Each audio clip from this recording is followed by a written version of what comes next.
ஓம் சைராம், ஜெய் சைராம். என் அன்பின் பிரியமே, மிகவும் எச்சரிக்கையாக இரு. ஒருவர் உன் வாழ்வில் உன்னை ஏமாற்றி ஊஞ்சலாட நினைக்கிறார்கள். அவரிடமிருந்து நீ சற்று விலகி இரு. நீ சற்று கூர்ந்து கவனித்தால் அவர் யாரென்று உனக்கே புரியும். அவரிடம் இருந்து விலகி இருப்பதுதான் உனக்கு நல்லது. ஆனால் நீ கவலை கொள்ளாதே. அவருக்கு தெரியாது ஒரு நாள் அவருடைய வாழ்க்கை ஏமாற்றத்தால் ஊஞ்சலாடி கொண்டு இருக்கும் என்று. அதை உன் சாய் தேவா நானே நிகழ்த்துவேன். அதை நீ கண்கூட காணத்தான் போகின்றாய். சில தருணம் உனது கண்களிலிருந்து வழியும் நீர் எதற்கு என காரணங்களும் அர்த்தங்களும் உனக்கே தெரிவதில்லை. மனதில் ஒரு சுமை, வலி, நீ செய்த எதிர்மறை தெரிந்தும் தெரியாமலும் அவை உன் மனதை ஒவ்வொரு நிமிடமும் சுடுகின்றது. அதை தாங்க முடியாமல் உனது மனம் தவிக்கின்றது. இன்று நீ என்னிடம் கூறிய உன் பிரச்சனை தீர்ந்தது. இனி நீ கவலைப்படாமல் இரு என் தங்கமே. இது உன் சாய் தேவனின் என் சத்திய வாக்கு. நினைத்தது நடக்காத காரணத்தால் நீ தடுமாற ஆரம்பித்திருக்கிறாய். தடுமாற்றம் உன்னை அமரவிடாமல் அலைக்கழித்து மனதை ஓரிடத்தில் நிலைக்க விடாமல் செய்கிறது. இப்போது உனக்கே தெரியும். தருவதற்கு நானும் பெறுவதற்கு நீயும் தயாராக இருக்கின்றோம். ஆனால் உன் நிலையற்ற மனது மட்டும் எனது அருளை நீ பெற்றுவிடக்கூடாது என அவ்வப்போது குழப்பத்தில் ஆழ்த்திவிடுகிறது. என்னிடம் இருந்து பலனை பெறலாம் என்பது யாரும் விளக்கிச் சொல்லாமலே உனக்கு விளங்கும். மனதை அடக்கு. அதை ஒருநிலைப்படுத்தி முழுவதுமாக என் மீது திருப்பு. என்னுடைய லீலைகளை நான் அளிக்கும் ஆத்மானந்த வைபவத்தை அநேக சமயங்களில் நீயே உன் கண்களால் பிரத்யட்சமாக பார்த்திருக்கிறாய்.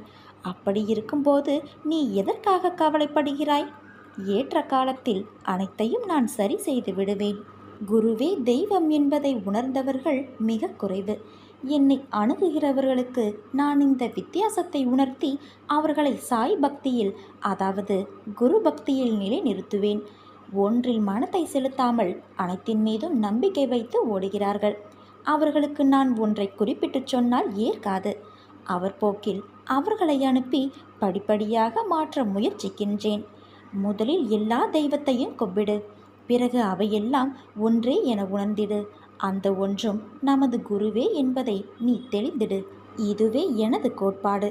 இந்த தெளிவு முழுமையாக வந்த பிறகுதான் ஒருவருக்கு ஆணித்தரமாக பாபா மீது நம்பிக்கை வரும். என்னை நம்பி நம்பிக்கையோடு எழுந்து வா. எனது கண்களை பார். அனைத்தையும் புரிந்து கொள்வாய். என் வாக்கு பொய்யானது இல்லை. நீ எதிர்பார்த்து காத்திருக்கும் அனைத்தையும் உன் சாய் தேவா நான் நடத்துவேன். உன் தலையெழுத்து நிச்சயமாக மாறும் என் தங்கமே. உனது வாழ்வில் மிகச்சிறந்த முன்னேற்றமாக இருக்கும். நீ இன்னும் கொஞ்ச காலம் அனைத்தையும் சகித்து கொண்டு இரு என்று உனக்கு நான் ஆலோசனை கூறினேன். ஆனால் நீயோ, அப்பா எனக்கு இதெல்லாம் சாத்தியப்படாது, நிச்சயமாக ஒரு மாற்றம் வந்தாக வேண்டும், நான் அனுபவித்து வரும் இந்த நிலை மாறியே ஆக வேண்டும், நான் ஜெயித்த பிறகுதான் உன்னை நெருங்குவேன், அதுவரை எனக்கு நீ கண்டிப்பாக உதவித்தான் ஆக வேண்டும் என்று கட்டளை போடுகிறாயே என் செல்ல குழந்தையே. அதுவும் சரிதான். நிச்சயமாக உன்னை நான் தாங்குவேன். உன் வாழ்வில் மாற்றத்தை உண்டாக்குவேன். இந்த மாற்றம் இப்போதைய உனது தடுமாற்றம் போன்றோ ஏமாற்றம் போன்றோ இருக்காது. உனது வாழ்வில் மிகச்சிறந்த முன்னேற்றமாக இருக்கும். மற்றவர்களின் கண்கள் பார்த்து கொண்டிருக்கும் போதே நீ உயர்த்தப்படுவாய்.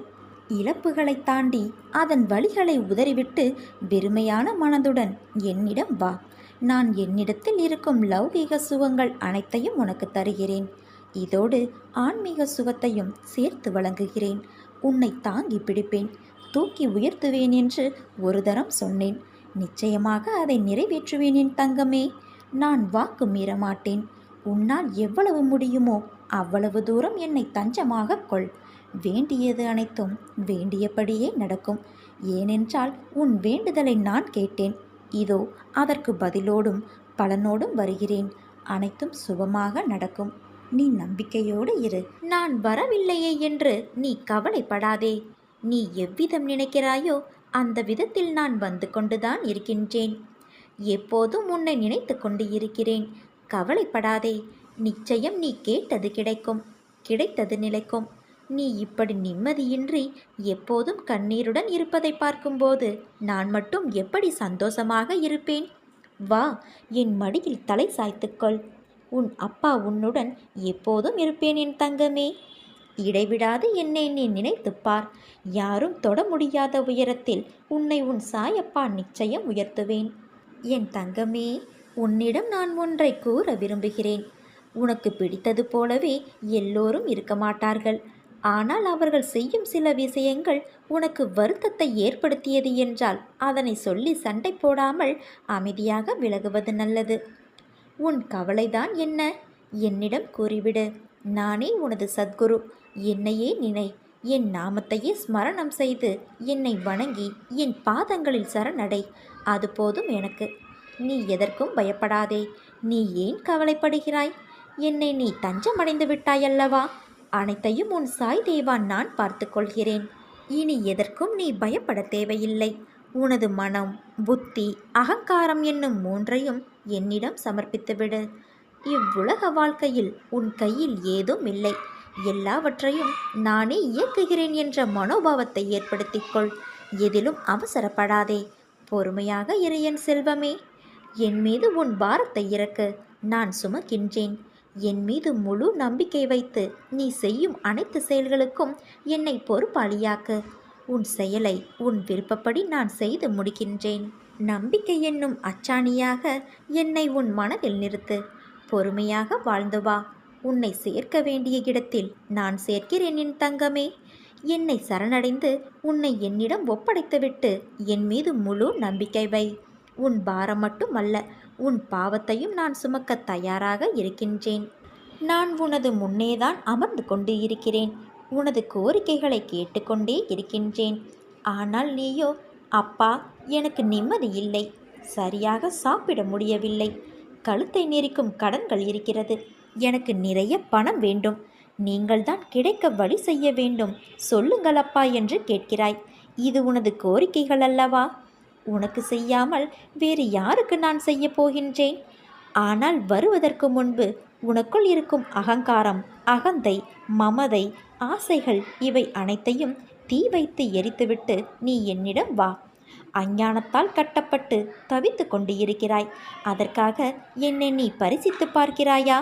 நான் பாரபட்சமின்றி செய்பவன். யாருக்கும் பேதம் பிரித்து பார்க்க மாட்டேன். அனைவரும் எனது பிள்ளைகள். உனது கர்ம பலன்கள் உன்னை இப்படி பேச வைக்கிறது. ஆசைகளை தவிர்த்து விடு என் தங்கமே. உன்னை தேடி அனைத்தும் வந்து நிற்கும். நம்பிக்கை வேண்டும். தைரியமாக எப்படி வாங்க முற்படுகிறாயோ அதை அடைவதற்கும் நான் வழி செய்வேன். கைவிட மாட்டேன். உனது வாழ்க்கையின் தரத்தை உயர்த்தப் போகின்றேன். நம்பிக்கையோடு இரு. அப்பா நான் இருக்கிறேன். உன் நன்மைக்காகவே நான் இந்த உலகிற்கு வந்திருக்கிறேன்.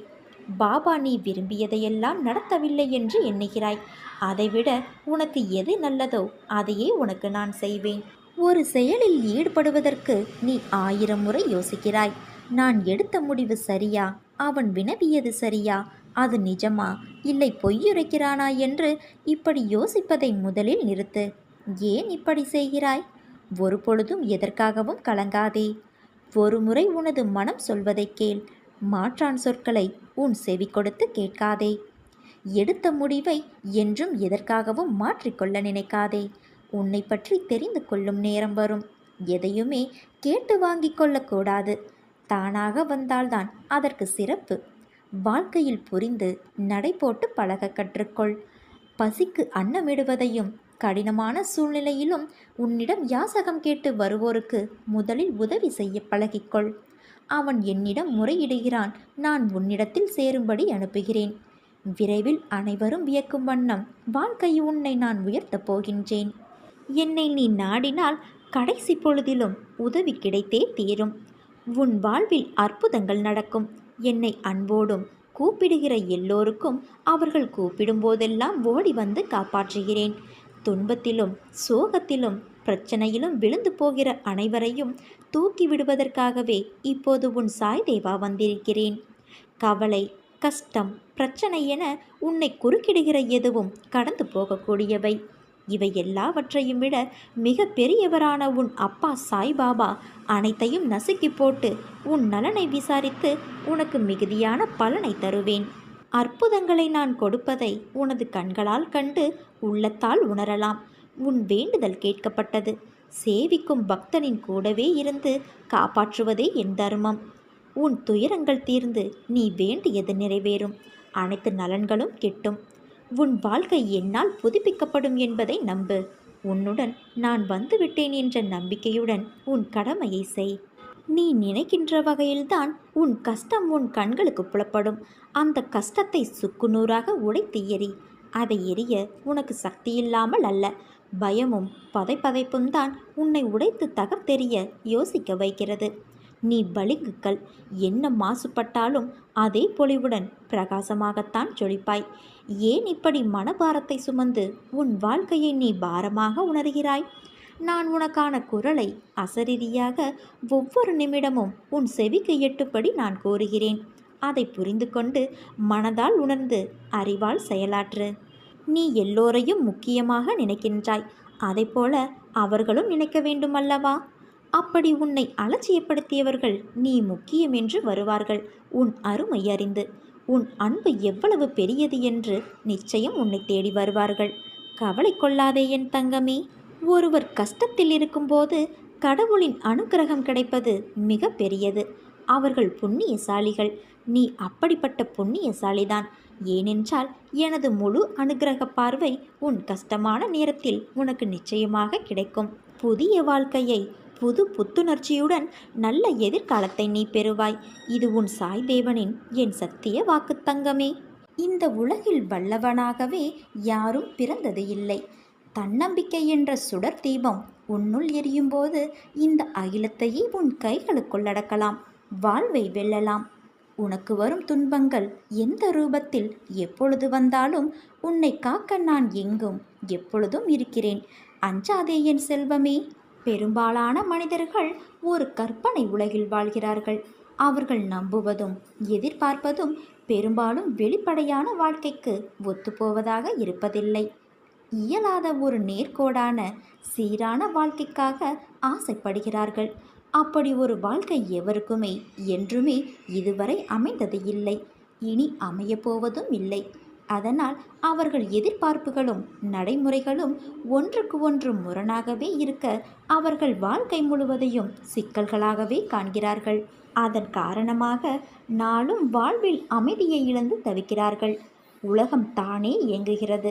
நடக்கும் நிகழ்வுகள் பலதும் நம் கருத்துக்களை ஒத்துப்போவது இல்லை. அதை ஏற்றுக்கொள்கிறீர்களா இல்லையா என்று உலகம் உங்களிடம் கேள்வி கேட்டு எதையும் நடத்துவது இல்லை. பல நேரங்களில் உங்களுக்கு தேர்ந்தெடுக்கும் உரிமை தரப்படுவதும் இல்லை.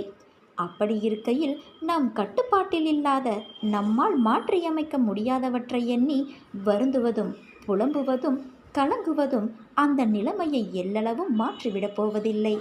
பல சிறிய செயல்கள் பலரையும் தேவைக்கும் அதிகமாக மன அமைதியை இழக்கச் செய்யும். மழை விடாது பெய்தால் மன வருத்தம் வந்து விடுகிறது. அலுவலகத்திலும் அக்கம்பக்கத்திலும் ஒரு சிலருடைய குணங்கள் வெறுக்கத்தக்கதாக இருந்தால் மன அமைதி பறிபோகிறது. முக்கிய வேலையாக வெளியே வாகனத்தில் போகின்றோம். வழியில் வாகன நெரிசல் ஏற்பட்டு விடுகிறது. வாகனங்கள் ஆமை வேகத்தில் ஊர்ந்து செல்கின்றன. இது மகிழ்வுற வேண்டிய சூழ்நிலை அல்லத்தான். ஆனால் அந்நேரத்தில் சிலர் படும் அவசரமும் பொறுமையின்மையும் கொஞ்சமல்ல. புலம்பி தீர்ப்பதும் குடியே மூழ்கி போய்விட்டது போல மன அமைதி இழப்பதும் பலரிடம் நாம் பார்க்க முடிந்த தன்மைகள். நாம் எதிர்பார்த்தபடி அடுத்தவர்கள் நடக்காவிட்டால் மனம் குமுறுகிறது. இவை நாம் புலம்பினால் வராமல் இருப்பவையும் அல்ல. இது போன்றவற்றை ஏற்றுக்கொள்ளும் பொழுது வாழ்க்கையை நாம் மென்மையாகவும் மேன்மையாகவும் ஆக்கிக்கொள்ள முடியும். எது நடந்தாலும் அதனை ஏற்றுக்கொள்ளும் போது நாம் சக்தி வீணாவதை தடுக்கின்றோம், மன அமைதியும் பெறுகின்றோம். அப்போது இப்படி ஆகிவிட்டதே என்ற ஓலத்திற்கு பதிலாக இனி என்ன செய்வது என்ற ஆக்கப்பூர்வமான சிந்தனை பிறக்கும். இப்படிப்பட்ட ஆக்கப்பூர்வமான சிந்தனையால் எந்த சூழ்நிலையிலிருந்தும் விடுபடும் வழியோ அல்லது அந்த சூழ்நிலையை தாங்கும் வழியோ பிறக்கிறது. இப்படி மாற்ற முடியாததை ஏற்றுக்கொள்ளும் போது உலகத்துடன் போராடுவதை விட்டுவிடு. உலகத்துடன் ஒத்துப்போய் சமாளித்து வெற்றி பெறுகிறோம். பொறுமையை விட மேலான தவமும் இல்லை, திருப்தியை விட மேலான இன்பமும் இல்லை. உன்னை யார் கைவிட்ட போதிலும் என் பக்தனாகிய உன்னை நான் ஒருபோதும் கைவிட மாட்டேன் என் தங்கமே. நீ எங்கு சென்றாலும் உன்னுடனே உன் சாய் தேவாயிருப்பேன். நடந்ததும் முன்னாலே, நடப்பதும் உன்னாலே, நடக்க இருப்பதும் உன்னாலே. நல்லதோ கெட்டதோ அனைத்திற்கும் காரணம் நீ செய்யும் செயலே என்பதை மறவாதே. விரும்பிய வேடத்தை அணிந்து கொண்டு எங்கு நினைக்கின்றேனோ அங்கெல்லாம் தோன்றுகிறேன். பக்தர்களுக்கு நல்லது செய்வதற்காக நான் எங்கெல்லாமோ அலைகின்றேன். அடையாளம் கண்டு கொள்ள உனக்குத்தான் நம்பிக்கை வேண்டும். முதலில் என் மீது நீ நம்பிக்கை வை. உனக்கு நான் புதிய வழிகளை உருவாக்கி தருவேன். உனக்குள் இருக்கும் கவலைகளை தூக்கி உனது தந்தையான இந்த சாயி மீது வைத்துவிடு. இருப்பதை வைத்து திருப்தியாக வாழ்வதற்கு பார். பிறரது ஆலோசனை உனக்கு பலன் தராது. என் மீது நம்பிக்கை வைத்து வழிநடத்துமாறு வேண்டி முழு மனதோடு என்னை சரணடைந்து விடு தங்கமே. உன்னுடைய பொறுப்பை நான் சுமக்கின்றேன். உன் குடும்பத்தையும் தாங்குகின்றேன். உன் கண்ணீரை என் விரல்கள் துடைப்பதை அப்போது நீ உணர்ந்து கொள்வாய். புதிய வழிகளை உருவாக்கி தருவேன். நீயாக எந்த சிக்கலிலும் மாட்டிக்கொள்ளாதே. மிகப்பெரிய வெற்றிகரமான மங்கள செய்தி உன்னை நோக்கி வரப்போகிறது. உன் கடின உழைப்பின் மூலம் நிச்சயமாக நீ அதை பெறத்தான் போகின்றாய். உனக்கு நல்லது நடக்கத்தான் போகிறது. அதை நடத்தி வைக்கவே நான் உன் வீட்டில் வந்துள்ளேன். உனக்கு நல்லது விரைவில் நடந்தே தீரும். இது உன் தந்தையின் ஆசிர்வாதம், உத்தரவு, அன்பு கட்டளை, சுப வாக்கு. இதில் நீ எப்படி வேண்டுமானாலும் எடுத்துக்கொள். அந்த நாள் நீ நடக்கப் போவதை பார்த்து வியக்கத்தான் போகின்றாய். நீ தைரியமாக இரு என் குழந்தையே. என் மீது நம்பிக்கை வைத்த உன்னை வெறும் கைகளாக நான் அனுப்பிவிடுவேனா என்ன? நீ இழந்த அனைத்தையும் விரைவில் பெறத்தான் போகின்றாய். நீ இத்தனை நாள் செய்த புண்ணியம் எதுவும் வீணாக போகப் போவதில்லை. நீ செய்த அனைத்து புண்ணியத்திற்கும் உனக்கு தேவையானதை நீ என்னிடம் இருந்து பெற்றுக்கொள் என் தங்கமே. நீ என்னிடம் உன் மனதால் வேண்டுகிற வேண்டுதல்கள் எல்லாம் நீ வாய் திறந்து கேட்டால்தான் எனக்கு தெரியுமா என்ன? ஒருவேளை நாம் வாய் திறந்து கேட்டால்தான் சாய் நமக்கு நாம் வேண்டியதை தருவாரா என்றெல்லாம் நீ எண்ணி விடாதே. உனது ஆசைகளும் எண்ணங்களையும் நான் அறிந்து கொண்டுதான் இருக்கின்றேன். உன்னுடைய மனதில் நீ நினைப்பது, உன்னுடைய எல்லா செயல்களும் நானாகவே இருக்கும் பட்சத்தில் உன்னுடைய எண்ணங்கள் எனக்கு எப்படி தெரியாமல் இருக்கும்? நீ யாரையும் சார்ந்திருக்காதே. உனக்கு தேவையான ஒவ்வொரு செயலையும் உன் அப்பாவாகிய நான் இருக்கும்போது என் மீது முழு நம்பிக்கையை போட்டுவிட்டு அதை நீயே செய்ய முடிவிடு. அதை நான் உன் முன்னே சென்று நடத்தி காட்டிக்கொண்டே இருப்பேன். ஏன் தெரியுமா? எனது அன்பும் அருளும் ஆசிர்வாதமும் பெற்ற என் செல்ல குழந்தையல்லவா நீ. நொடிக்கு ஒரு முறை நீ என்னை நினைக்கின்றாய், அழைக்கின்றாய் என்று எனக்கு தெரியும். அதை நான் அறிந்து கொண்டுதான் இருக்கிறேன். அதனால்தான் உன் வாழ்வு பிரகாசமாக ஜொலிக்கப் போகிறது. பொன்மயமாக உன் வாழ்வை நான் மாற்றப் போகிறேன். உன் வாழ்வில் நல்லது நடந்தே தீரும். இது உன் சாய் தேவனின் என் சத்திய வாக்கு தங்கமே. உனக்கான நல்ல நேரம் வரும் என்று நான் நம்பிக்கையாய் கூறுகிறேன். என் வார்த்தைகளின் மீது நம்பிக்கை வை தங்கமே. உனது வாழ்க்கையில் நல்லது நடக்கும் என திரும்ப திரும்ப நீ சொல்லும்போது நல்லதே நடக்கும். நீ முயற்சி செய்யும் காரியங்கள் அனைத்தும் வெற்றி பெறும். இந்த சாயின் ஆசி உனக்கு எப்போதும் உண்டு. அதை நீ என்றும் மறவாதே.